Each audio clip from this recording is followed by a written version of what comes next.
Thanks for having me here. You guys worked your butts off, so props to you guys.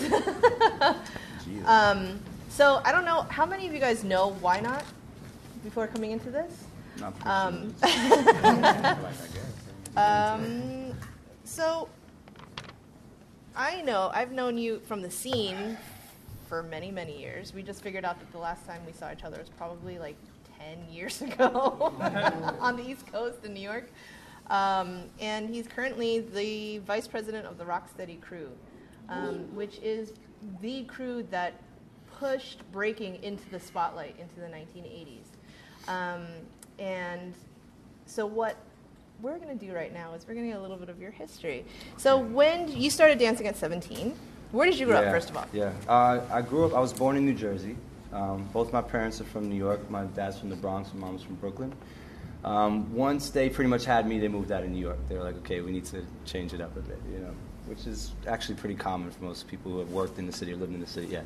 We just did that. Yeah, so it's like a better life in New Jersey or something. I don't know. So I guess it's more in terms of like owning a house and things like that, and you don't want the busyness of the city, whatever. But anyway, so yeah, I first saw breaking around 94, 95. So I was kind of already getting into it at the age of 14, 15, but I wouldn't have really considered myself breaking until maybe a couple years later because I don't know what I was doing. I still don't know what I'm doing. That's the truth. That's how I feel, at least. It's very experimental. It's very much like, you're learning every day. I wasn't there for the beginning days of the, creation of what hip-hop culture is, so I consider myself an outsider still to this day, right? So I'm learning as much as I can about the dance, about the culture, about the music, about the art, about everything. Anyway, so first saw it in New York City. We were going to see the Christmas tree light up, and here is the Breeze team dancing right in Times Square, Union Square they used to be at very often. And I was like, what is this? Kind of seen snippets of it, I guess, on TV. At that time, I would say, what are the first couple things I saw on television? Planet Rock Video, Africa Bambaataa Soul Sonic Force, Planet Rock Video. They had snippets of Battle from 1982 with Dynamic vs. Rocksteady crew, so that was the first time I actually seen Rocksteady. Had no idea who they were. BET had Old School Wednesdays, which they would play some videos like Chief Rocker, where I saw Quick Step and Crazy Legs in that video. That's one that just stood up in my mind. There were a few videos in the 90s that had Breaking In, the Bums video, Legs had a solo in the end. There's all this stuff. It's when MTV and BET all played music videos. Actually played videos. That's how they got their start. Go figure. Trying to think of times where I've seen it. Def Comedy Jam. If you ever seen Def Comedy Jam, it was a HBO. Yeah. They had dancers at the end kind of just come out and do their thing. That was interesting, Anyway, so I think my first introduction to hip-hop was like music. From music, then I saw the dance happen, and it didn't really click until I saw the dance and the music together. So when I seen kind of this funk music mixed with hip-hop music and people moving in this way, I assume then they go together. So without this knowledge, I have to make these connections myself, right? Graffiti was very common in most areas, especially in the 90s. There was a big blow-up for like maybe the resurgence of hip-hop, I guess, as you say, in the 90s. Graph was a huge thing. Pockets of places in New Jersey. I had family in Philadelphia. Philly was bombed in the 90s. It was a crazy place. I mean, tags everywhere. So I saw that very often. Anyway, yeah, so first seen breaking then I started like drawing more connections to what that was.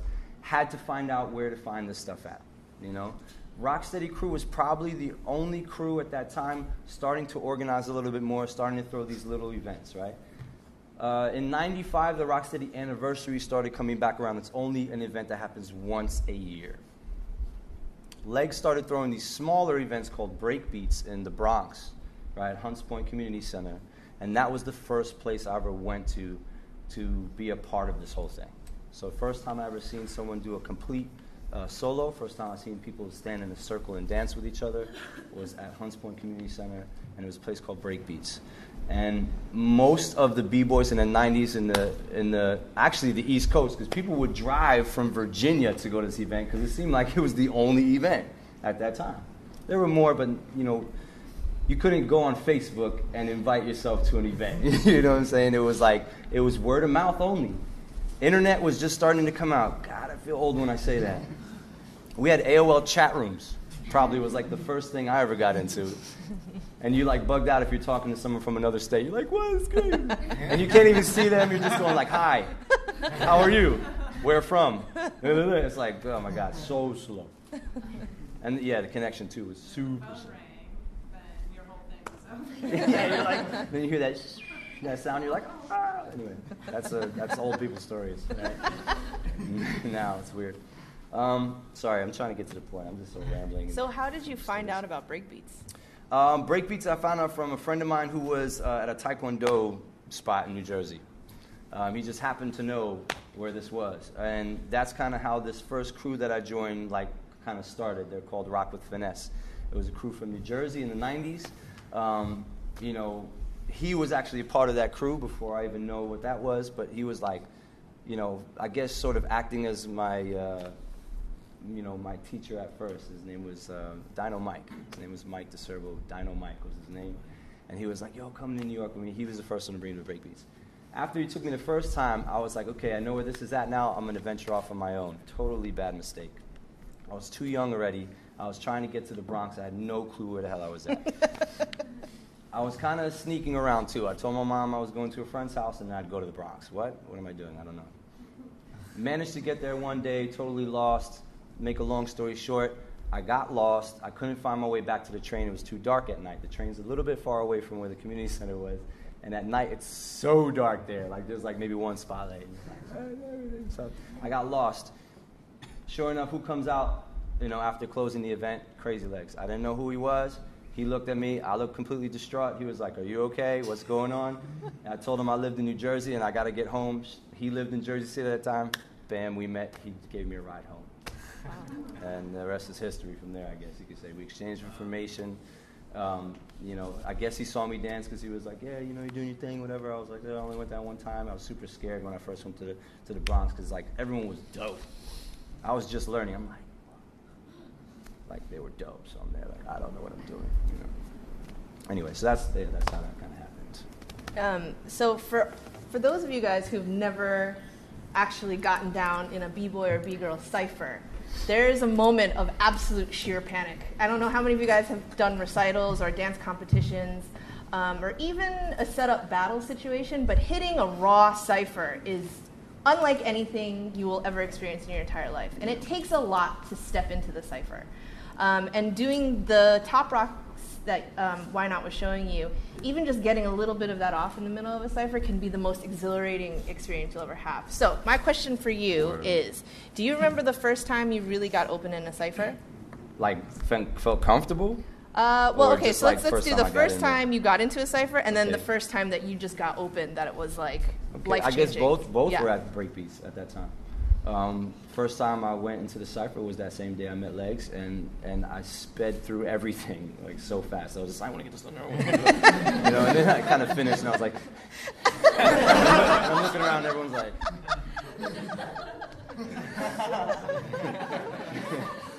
it's crazy. But it seemed like after that, it gradually just got better, And then it's cool when you kind of have a crew or some friends to kind of show up with, because then, that's your introduction. And when you're in that cypher with that energy, it's more encouraging, When you don't know anybody, sometimes everyone's in there like, unknown dude. And of course, if you jump in there all weird, they're going to be like, okay, man, come on, this is the beat, let's go, dude. You know what I mean? So it's sometimes it's not so encouraging to jump into that cypher. But do it. It's how you get involved, right? You have to just jump into it. And after a while, it just became comfortable. I don't remember exactly the time when that happened, but it just, it all became very, I needed to do it after a while. It's then you can't find yourself getting out of the cypher. It's like when kids jump in the cypher and you're like, how many times are you going to do that move? Get out! They start, you get into it. You do. You get lost. And you don't even realize you're repeating the same move over and over and over. anyway. Do you have a most memorable moment, ciphering or battling, that stands out in your mind? Yeah. So in '97, the couple guys that I hung out with from New Jersey, they signed me up in the Rock City Crew Anniversary Battle. That was like my initiation. So, it's funny, I had tons of names at that time. Like, I was really trying to find a name. And I was like, Tony Rock. They're like, no, it's too simple. And I was like, T-Rock. They're like, there's already one in West Coast. I was like, I'm like trying to get this name, and I couldn't figure out what it was. Like, why not didn't come till like way later, And from traveling back and forth to Philly, Philly had a big influence on me. A lot of people didn't know that. They just thought I was this Jersey kid, which I was, but I had family in both areas, So I traveled to Philly a lot. But there's also a history there that's really interesting. But there was this character that I heard of a lot who was a big-time racketeer in Philadelphia, and his name was Max Boo Boo Hoff. And I seen pictures of this guy, and he's a very goofy-looking, bald white dude with a little bow tie who used to be like, and his whole style was basically, I look like a geek, but I'm doing the most ridiculous stuff behind everyone's back. So I'm like, that's an interesting character, because I kind of felt like that. In my neighborhood, I was probably one of the only white guys breaking. So I'm like, okay, here's this dude, but then I had this thing where it's like, but when I go off, and they're like, damn, So that's how I felt like I was this dude, So I started telling people my name was Boo Boo. First of all, they thought I was a cartoon character. I'm like, no, not really, I'm not this little bear. So once I found out who that was, I was like, oh, I gotta change. Yeah, I was like, that's not me, I'm not a bear. I don't know, it was weird. So yeah, that was not my intention in that way, so a lot of people don't know that. So maybe you just found that out if you heard that was a name that I used before. Why Not came about later when I started tagging, and I started getting into tagging because you used to do up and downs, which was like your name from top to bottom, and then sometimes you would reverse it and write it backwards. And when I did that for one time, I kept writing Tony, and then I reversed it, and I was like, boom, that's my name. That's a rap. Boom. And I love, because I always was playing with the name Tony, I love people who had their name that was like their actual name. So like anybody who can like mix their name into some cool name, I was like, that's dope, I want to do that. But I couldn't do anything with Tony, until I reversed it and I said, boom, that's it. So it stuck after that. But totally going off again. Okay. That battle, I made it to the finals. First big battle I've ever done in my life. And I made it right to the finals. And it was me, a guy named Gerald from Rock Force. Rest in peace, he actually passed away. And Legacy from Florida, B-Boy Legacy. So it was a three-way final. So here's me, who's only been breaking for maybe, a couple of years. Here's these guys who clearly have been breaking longer than me. They're doing some crazy stuff. And they're like just bugging out and doing little footworks and stuff, but everyone was loving it. So I got really far. I was a clown, I had this kind of style, and it got me really far. I did have moves, but compared to Gerald, I didn't have moves, basically. This dude's all hand hopping, boom, boom, boom, flare, flare, flare, flare, flare, flare. And at that time, it's interesting because like moves like the air flare were just starting to get introduced. He already had at least 2 or 3. So when he threw that, the place was like, damn! And in the 90s, it was all about throwing as hard as you can, and if you crashed, people still went nuts. It was, right? The 90s was bugged out. Like if you threw it as hard as you could and crashed out, they were like... It was crazy. So that was the most memorable battle, obviously, because it's my first one, and I got really far, and then at that point, everybody on the East Coast was like, that's dude, which was cool. And then, again, gaining the respect from people like Wiggles, Fable, Legs, and then I really started hanging around Rocksteady a lot more after that day. I was already kind of linking up with Legs, but now I was proving myself in the scene, and it just changes the way people treat you at that point. Whatever. So you spoke a little bit about how you were dancing in that battle, and if you guys are familiar with the scene, the b-boy scene at all, Why Not is synonymous with being crisp and funky and clean. So can you tell me how, what dancers influenced you, or how you came about your sort of really codifying your personal style? So this is, again, the bounce of going back and forth from Philly and New York. So I kind of took the concepts of things I was seeing in Philly versus what I was seeing in New York. Of course, my New York influence was Legs. Mr. Wiggles was an extremely smooth dancer. He was b-boying a lot more in the 90s. Now a lot of people know him very much as a popper, but I known him as a b-boy before I ever seen him pop. And then I seen him pop, I was like, damn, he's good. He's awesome. So it was that influence of like the real heavy kind of traditional sense of breaking.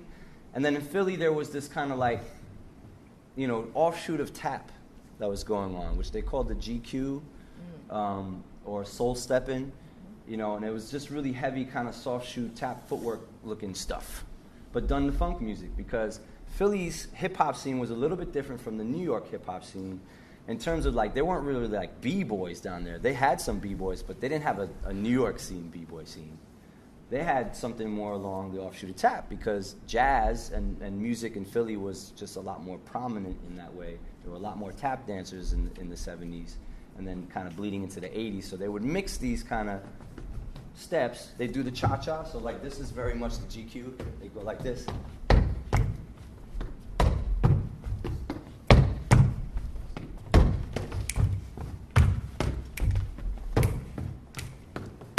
So they would do that, but like to love the life you live, so you can live the life. So there's like funk music, there's this cha-cha step. I'm like, what's happening?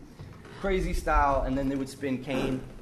So they'd have cane, very majorette style, be spinning their cane. So I was like, what the hell's happening? I met these people through DJ Cash Money, right? Other people that I've met through the scene through Legs, and I just started meeting these people and finding out who they were, right? Franchise Dancers is the name of the people that were doing that style in Philly that I saw. So that became an influence, you know, and then I started looking up tap a little bit more, you know. The movie Tap was a big influence on me. There's a scene in Tap where they challenge each other. I'll never forget watching that movie, or just that scene in general. That scene sticks out of my head every time. It's amazing. Yeah, I would totally recommend that. Do any of you guys tap in your class? Yeah. Damn. Go to YouTube, look up the challenge scene from Tap, and you'll see a bunch of really, really old guys, and they're going to just yell, challenge! But that moment in film history and dance film history is really important, because it was capturing a lot of these old-time vaudeville acts, people who really shaped what American tap dance is in this one particular scene. And it's before a lot of them passed on. So, I mean, you have one of the Nicholas brothers who had a double hip replacement and just going off and doing his classic stuff. So this is a huge influence on, I would say, a lot of people in the breaking community, along with. Did anything else influence you aside from tap? I'm trying to think. I mean, there's a bunch of stuff, you know. It seemed like the more I got into the music, the more I found more dance, right? And then the more people I met. And then not just kind of sticking and breaking. And that's the thing, too, about, for example, when Zulu Anniversary was going on in the 90s, if you ever went to a Zulu Anniversary, it wasn't really just about breaking. People were doing absolutely everything. And people like Bambaataa would spin a set that covered all types of genre of music. So you'll find yourself in a cypher with all types of dancers. It's not just about breaking. So I got influenced just by people around me. I can't even explain exactly who some of them were, because some of them didn't know, but I was watching them dance. So people would pop, then they would break, then they might get up and lock, then they would kind of house and boogie in there. And then it's just crazy. It was like a big mix of stuff that was happening. And I think hip-hop now is very just like this. You know, it's like, this is breaking, you know, this is popping. And you're like, okay, yeah, cool, that's great. But like, you know, we can actually, you know, dip into these styles and learn a little bit more about the body through these styles. So it's good to venture out, you know. I'm kind of curious about who you like right now, as in terms of style. Like, that's kind of, I don't want to say pro level, but kind of more on the scene right now, I guess. I don't know. There's a lot of people I like, you know. There's not one person in particular that I'm watching, you know. Especially at this time in my life, like, I'm really just focused on my art. So I'm meeting a lot of different dancers, and they're not always b-boys. So some of my favorite dancers are doing styles like juking right now. You know, some of my favorite dancers are Poppin' Pete is one of my favorite dancers ever. So if I was to get or look for somebody, I'd probably be searching his name online before anybody else's. You know, but there's tons of b-boys out there that just kind of like, some of them are like kind of holding this traditional style. Some of them are like really reaching and trying new things. I don't really discriminate between anything like that. I just think it's all really important, you know? And there's a lot of young guys in the scene that they get major props, you know, and eventually, you know, they're going to go on and maybe evolve this thing that they've been working on. And I don't know where that's going to go. And I'm not trying to have a grasp on it either. So it's like, you may think because I dance the way I do, I might like someone that dances similar to the way I do. I actually don't. I usually go to something different because it's more exciting to me.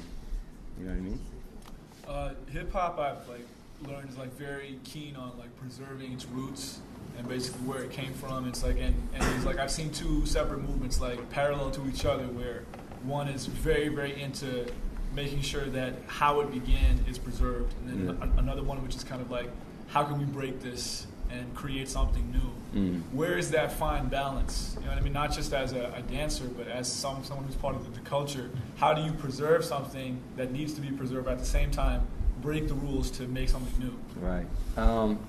For me personally, because I don't know what everyone else might be thinking, because I've traveled so much, it's really humbled me, first of all. I used to be hip-hop police when I was first in Philly for a while. When I lived there, I was like, you can't do it like this, you know? And then I thought I was the shit because, here's Crazy Legs teaching me, so I know everything, you know?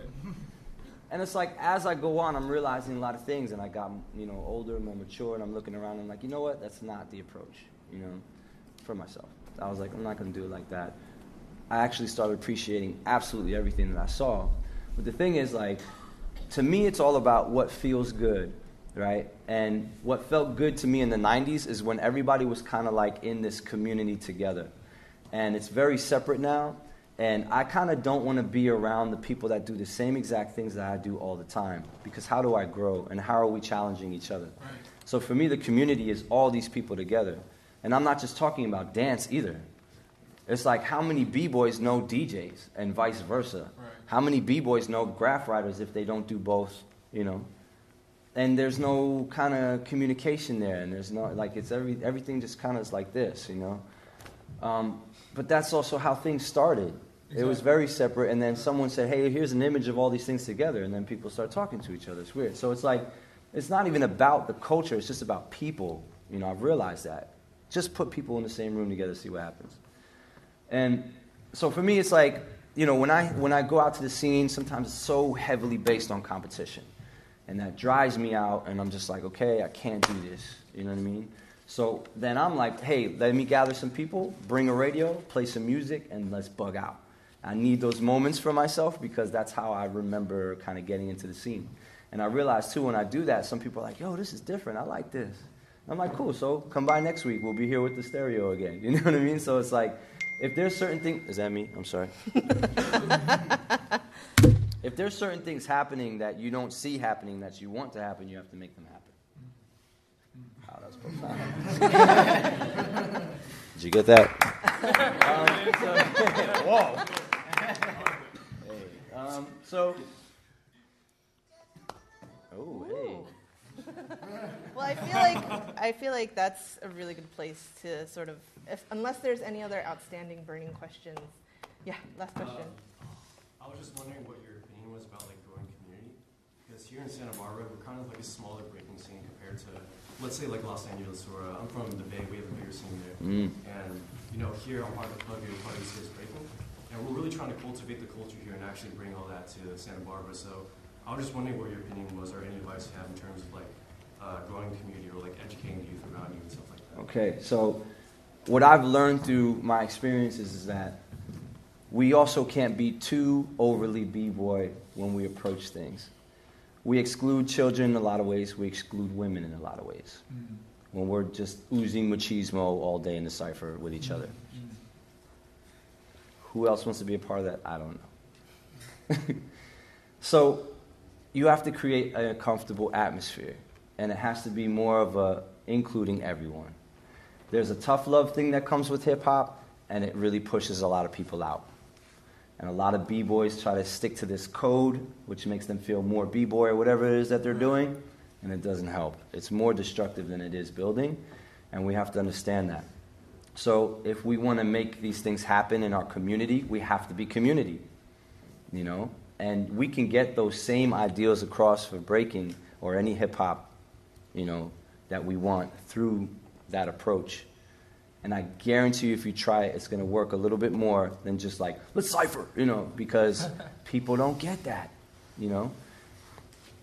And if you have to go back to the history again, this is why history is so important. We hear the stories of the older guys tell us what was going on. It's this glory story of battles and fights and, yo, my man was there, we battled, it was crazy, we went like some rounds, blah, blah. Yes, great. But did that happen all the time? No. Did it happen at parties? Not really. People were partying, period. Nobody wants to see y'all dance. They want to dance. And maybe they want to dance with you. And while you're on your head, they're like, hey, what's going on? So if we bring hip-hop back to that party, which is basically what hip-hop is, and that's what it means, a hip party, hip-hop, we're in the know, we're cool, we're going to the hop, we're having a good time. That's what it looked like to everybody. Well, this is a dope situation. It's a good party. Hip-hop is community coming together, enjoying music. Why are the 4 founders of this movement DJs? Because it's all about music. Art and dance and all these things get added into that, but it starts with a musical movement, it really does. So, play music, get people together. Bam. Watch the magic happen, you know what I'm saying? And, maybe go up to a shorty and be like, yo, check this out. And then maybe go into a 2-step and say, hey, check this out. Hey, look at this. And then we're going to drop down. Boom. And you're like, oh, my God, what's that? It's breaking. Cool. Bam. You know what I'm saying? And it just kind of builds from there. So you'll start including more people into that approach. And then you can take them out of there, and then you can go a little more into like, yo, we're going to go in depth. We're going to actually cipher. This is going to be some serious stuff going down for a couple minutes. And then we're going to go back and party again, So sometimes you got to get that out. But it can't be the whole time because that's too intense. For a lot of people. And I think we'd be remiss if we didn't say that hip-hop really is about peace, love, unity, and having fun. So if you stick to those ideas, you will have a movement. You will have community. And also because there are so many women and girls here, I do want to note that Wiggles, one of the dancers that influenced Ynot, will always say that he was influenced by his older sister, Wanda. And that she said, yeah, we used to just rock. We would just cross people out in a circle. She'd be coming home with bags, grocery bags, and someone would come up to her and she'd be in her heels and she'd be like, yeah, we're rocking on the street. So there are women, and I'm very passionate about this as a B-girl who has a lot of B-girl older sisters, and I've studied that, and that's, we didn't get into graduate school at all, but my graduate work has been interviewing these B-girls. And so don't think that, there's a lot of testosterone, there's a lot of machismo involved in this. Yeah, it is part of it, but there are always women and girls in the scene as well. So don't be discouraged. Fight for your place. There was one question in the back. I just wanted, for myself, I have student mom, these little young guys up here, but they love hip hop. They do competitions, they learn choreography all the time. I teach a boys hip hop class, and we run through all the fundamentals: breaking, popping, locking, and also new age choreography, old school.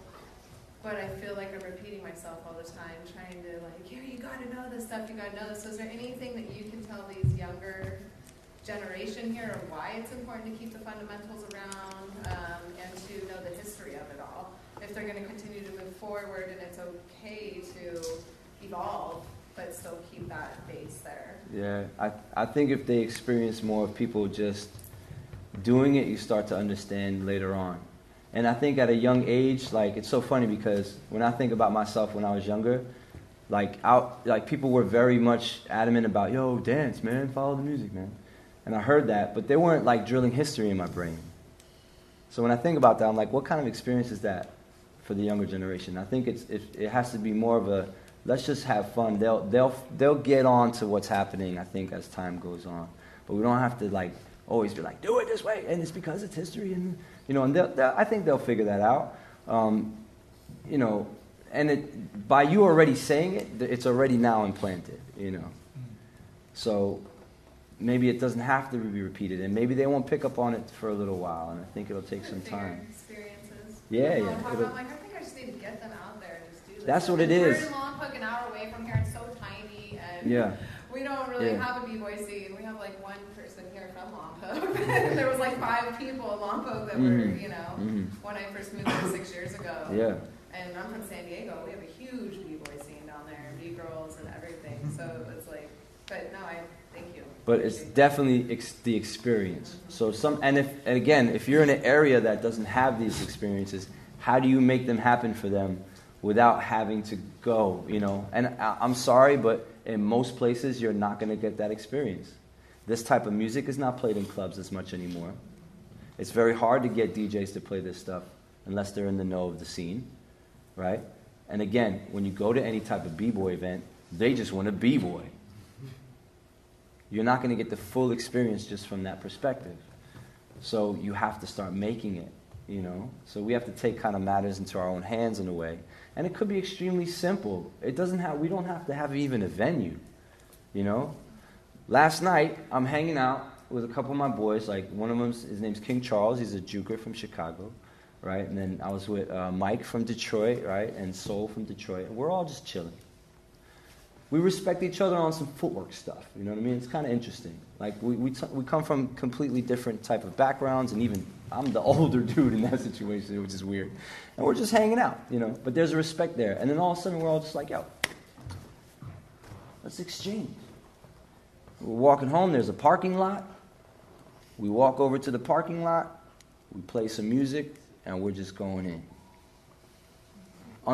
There's a light right here. We're just one at a time. It's like, yo, that's crazy. Yo, check this out. We do this. Boom, boom, boom, boom, boom. Like, oh, that looks like this step. Check this out. We're there for 2 hours. But, like, that's all you need.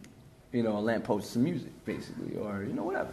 It doesn't have to be this environment that we have to construct in order to make no.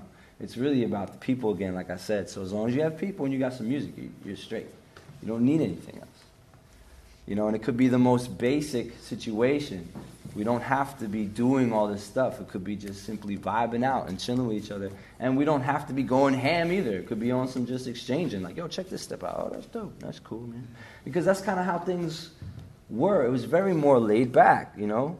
We might be sitting, you know, just outside on the stoop or something, talking, maybe having a drink or something. Like, yo, what's good? I don't know, check this out. Oh, it's crazy. Let's go get some pizza. Cool. Come back. You know, it's very loose like that. It doesn't have to be like, and when no one was proving to be the best b-boy, you know, until that situation presented itself. But if you're walking like that all the time, what's wrong with you, man? You're taking things way out of context. And I see b-boys like that, and it makes me laugh, because even half of them I know, that's not really you, dude. Why are you all like this? And I'm like, man, you act like that at home? Yeah, that sucks. Like, you sit in your room by yourself, like.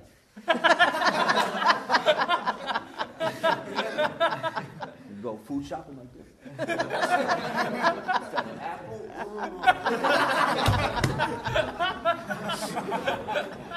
So it's all good, you know what I'm saying? Like, these are moments like they come out when the time is right, you know what I'm saying? So it's like, your hip-hop, whether, you know, you want to show it or not, just by being a participant, it starts to just become a part of your spirit, and you just let that happen. You don't have to try so hard, you know what I mean? And this is where history does help us in that when you look back at how these parties started, it started at parties, and people getting together, playing music, having a good time, but also being unique, right? So originality. You had the freshest threads because you made it yourself. You customized things. It's not that you wanted to look exactly like the next person. You wanted to be you. Your name is unique. Everyone, you know, now is like, oh, I have to have a b-boy name, I have to have a b-girl name. But you represented yourself fully, right? So people used to battle for clothes because that's what made you, right? So I think, you know, what we can learn from hip-hop is that it can grow. It can be whatever it's going to be in 2016, 17, 18, as long as we know that it's really about, you know, being with other people, being with the music, and being yourself. So that's my 2 cents on that. Last question. Sure. So, like a lot of us here, I'm a college student, just getting my education done and trying to figure out where I want to go in life. But what I do know is that in the future, I do want to stick to dance. even if I can't stand on my feet anymore, I still want to be involved in the scene. So, I mean, you've been doing this since before I was born, and now you're the vice president. It's a good thing. It's a very good thing. And now you're the vice president. No, it's cool. It's cool. You're vice president of a crew that I did a high school assignment on for my dance fund. Cool. And I was just wondering that when, I don't know, once I get out of here, like, how are you gonna, or how do I stick to, doing this thing? And not just like in a way where like, I keep it on the side and have like a day job 9 to 5, and then sometimes just do it, and then until I slowly just can't do it anymore. But how can I, or how would you approach it, I think if you can't do hip-hop, you're probably just in a really bad physical state. You can do it anytime, anywhere, and you can bring that vibe to any job you have. I used to work in an Italian restaurant in Philly, and I'd be top rocking outside to some Frank Sinatra before I go in and serve a table, And everyone knew me at the restaurant as that dancing kid. It doesn't matter where you're at, and you can represent it and be proud of it. Speaking from my own personal experience again, I'm actually in school right now. I go to Arizona State University for my master's degree. I'm getting, combining my past degree of computer science and mixing it with the idea of movement, space, time through dance. So it's like, is it easy? No. The whole experience of being in college is no joke, And it's for a good reason. Like, the reason why they even pile you up with work is to see if you can handle a stressful situation. I mean, if you're going to pay this much money to then go out into the real world and, maybe have a pretty important position where you're going to maybe employ some other people, or, you become a person who has, some type of, I don't know, you have an important job, basically, is what I'm trying to get at. But you can still dance on the side, and it's not really even the side, because this is a part of you, you know what I'm saying? So you're going to take it into the things that you do. I'm interested in knowing, like, what happens with kind of this knowledge of music, time, rhythm, space, because that's really what comes with this whole understanding after a while. From my computer science degree, I started getting really heavy into animation, video editing, things like this, and it all comes from my knowledge of timing and music. So rhythm became this kind of important thing for me, and knowing when a timing is coming in. When I was training in boxing as a youngster, and kind of later on, I realized rhythm became a big part of my boxing. It all became this one thing, right? So don't think that even hip-hop is even separate from whatever it is that you may do. Your knowledge that you're getting from this artsy stuff is what's going to go into your everyday life. You know what I mean? The knowledge of understanding your body in breaking will help you so much, to the point where you find yourself walking down the street and you trip and you catch balance way before someone else could, who might end up on their face. But you're like, whoa, boom, you're in the freeze. Oh. It's crazy, but it's kind of funny too, but it's very realistic. Like, you're this superhuman person now all of a sudden, that nobody really even knows this talent that you have, because you can maybe be walking down the street in a suit one day, and next thing you know, you can like do a head spin. They're like, what's that about? You know what I mean? So it's cool to have those layers, and you should accept them and be proud of that, and let whatever it is that you're studying inform what you're doing in hip-hop and vice versa. We need more people in hip-hop doing some real-life stuff. It doesn't have to just be, hip-hop is not this image now where it's just like we have to be as close to the street as possible. I mean, if you want to be in the know, yeah, everything mostly happens in the street. So that's where you go to get that education, and then when you come here, you get a whole different perspective of another education. And then you just put them together. I couldn't have possibly learned what I did at the university if I didn't go out and actually do, and walk into that cipher, and then on the other hand, I wouldn't have been able to research and really get into these ideas if I was just only in the street. I had to like actually get into an institution where I'm meeting people who know all this other stuff too. And here's another community again, who are now, we're exchanging ideas on a whole different type of thing, a different tip, different level, you know, and it's just like, oh, cool, you know, and this is now a cipher, you know, in the university. So, it's all life, man. It doesn't matter, you know, it doesn't have to be compartmentalized necessarily. It's all one thing, you know. That's how I look at it. Whatever. Great. Well, I think we should really end it there. Thank Cool. you. Yeah, thank you. Awesome. Thank you.